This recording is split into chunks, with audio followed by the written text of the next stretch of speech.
As you look in this section of the grocery store, this is really and truly the most inviting section of the grocery store. This is where I would encourage you to spend most of your time. When you think about the menus that you want to create for your family, and not all of us create menus, we think about what do we want to make this week? What do we have in the house? This is the area where I would love to see you fill your carts. These foods here are what were put on this earth for our bodies to consume. If you look at the amount of color, this is the most inviting place to our mind and to our eyes because it's stimulating. It makes us feel welcome. Those same foods do those wonderful things for your body. Phytonutrients are what create the color of these fruits and vegetables. And phytonutrients are one of the most important components of food for our human bodies. They have a multitude of functions. So as you think about what are good choices for me to make, what should I be making for my family, think too, how often am I offering variety to my family? Am I choosing new things for us to try? Are we very adventurous? Do we explore new things? Or do we stay in the same sort of mundane grocery? Do we take the grocery cart, walk through it, and just put the same foods in day after day after day? Or do we explore? Let's take a look at some things that you can offer to your family or explore. I would encourage you each week, maybe try one new fruit or vegetable that you haven't tried before, or maybe you dislike it. Try it in a different manner. Cook it, saute it, bake it, broil it, or eat it raw. How many of us are familiar with jicama? Jicama is not the most attractive vegetable. However, it's pretty exciting when you try to explore different ways to use jicama. One very simple way is to simply peel this. It kind of looks like an old potato.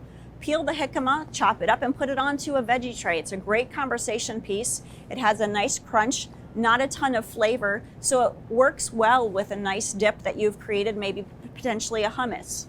As you wander through the grocery store, the other thing you want to think about are what things are fast and easy. We live in a world where there's not a lot of time, and so one of the things that keep us from providing plenty of fruits and vegetables for our family is the idea that I don't have time to prepare, to cut, to slice, to wash. So maybe you're that person that needs something fast and easy.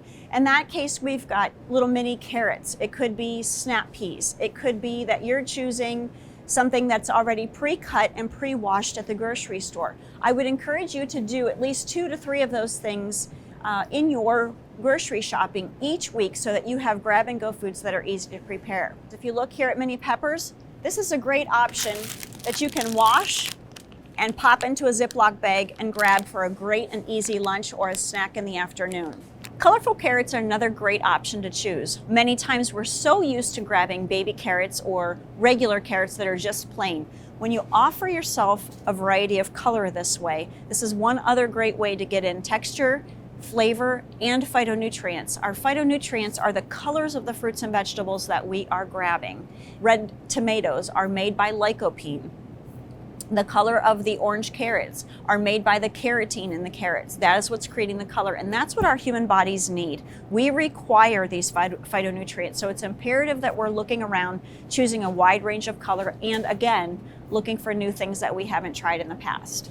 As we go through the store, you're going to see different areas of organic fruits and vegetables and some that are inorganic. It is your personal choice whether you choose organic or inorganic.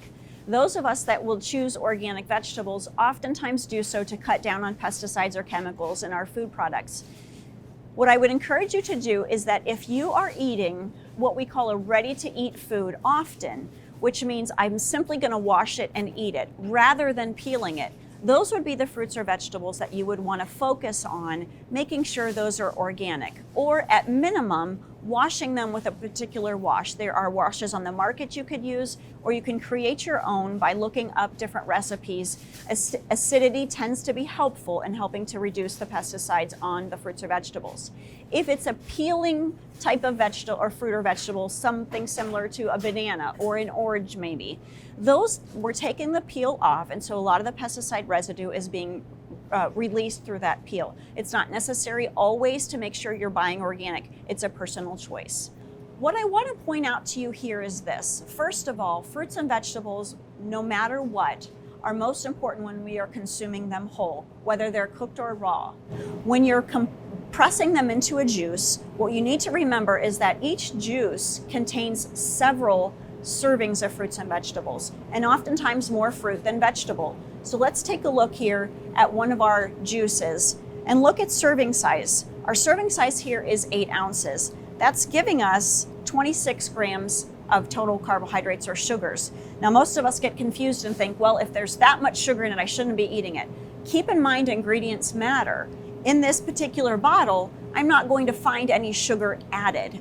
All of those sugars are coming from the fruits and vegetables. However, if I'm looking at an 8-ounce portion of this, that's essentially telling me that I am eating multiple pieces of fruit and vegetable at one time. How many of us are going to sit down and eat an apple and a kiwi and some lettuce and, maybe some carrots?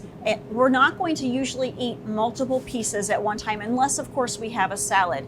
Typically, it's one. So keep in mind that we don't need the volume that is suggested in this bottle. I would always encourage you first to eat your fruits and vegetables whole, using these as a supplement if you have to, or if you have a pretty finicky eater at home, but a 4-ounce portion is plenty per serving. This section here is an excellent section to use as an option for something fast and easy to prepare in terms of salad fixings. If you look here, oftentimes the Earthbound Organic is a great option because it's pre-washed. It's something I can open, grab and go, throw it into a container, add some tomatoes, some cucumbers, some onions, whatever you enjoy, and I have a quick, easy salad that I can put together and take as a side dish or add some protein to that to create more of a well-balanced diet.